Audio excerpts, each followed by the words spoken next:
Ecclesiastes 5:10, whoever loves money never has money enough. Whoever loves wealth is never satisfied with his income. This too is meaningless. What is the teaching here? If you love money, money will never be enough for you. So mga kapatid, gusto niyo pong malaman kung kayo'y maibigin o umiibig sa salapi? Isang symbol or symptom, hindi na kayo kahit kailan nagkaroon ng sobra para ibigay sa kapwa. Laging kulang. Ang pagiging kulang ay hindi nakaasa sa amount. Nakaasa yan sa ating attitude. Kasi pag umiibig ka sa pera, you never have enough. So you always want more and you never want to give to others. At paano nyo malalaman kung hindi kayo umiibig sa pera?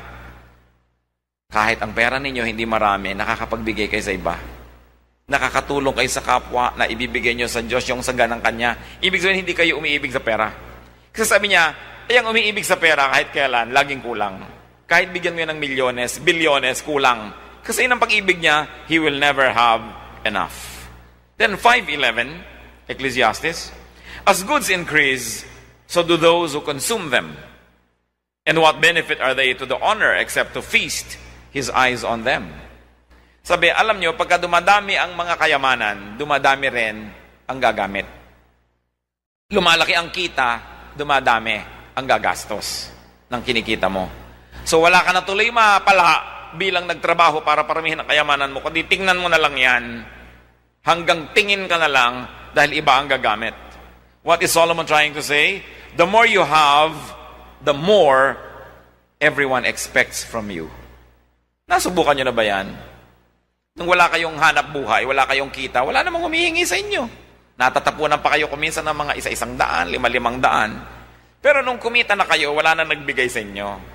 At nung mabalitaan ng mga kamag-anak nyo at kaibigan na malakas kayong kumita, di ba biglang dumami ang kamag-anak nyo?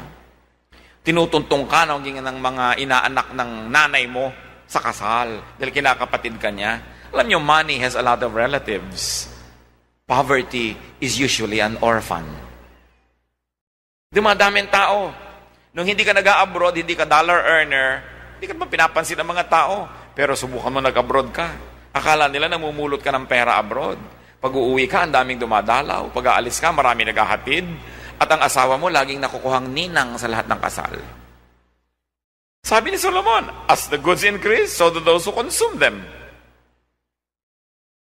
And, huwag kang magkakamali na dumami ang pera sapagkat pupupugin ka ng mga kamag-anak. Ang sinasabi dito ni Solomon, more money doesn't mean more enjoyment. It only means more expenses. It only means more dependence and therefore more problems. So sinasabi niya, do not work too hard just to have too much. You will only have problems. Hindi sinasabi po dito na huwag kang magtrabaho, huwag kang mag-impok, huwag dumami ang kita. Ang sinasabi dito, huwag mong sobrang isakripisyo ang iyong sarili para lang sobrang paramihin dahil pag sobrang dumami na yan, hindi mo na rin may enjoy. Dadami na ang sasalakay sa'yo. Dadami na ang hihingi, dadami ang magtatampo, dadami ang aasa. Ba't mo ngayon pupudpurin at gagaskasin ang sarili mo just to earn more para lang malaman ng iba na marami kang pera, makidnap ka, mahold up ka, manakawan ka?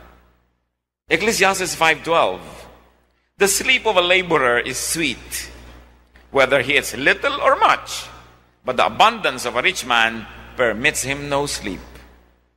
Nakikita niyo naman talaga yan, di ba? Yung mga kargador, pag natulog, talagang tulog.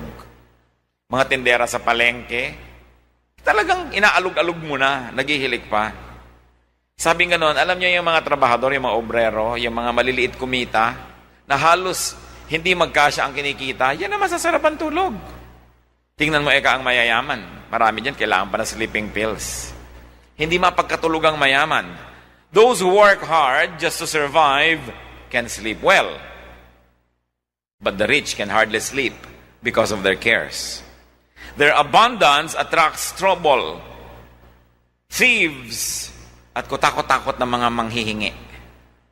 Therefore, the abundance of the rich invites a lot of worry.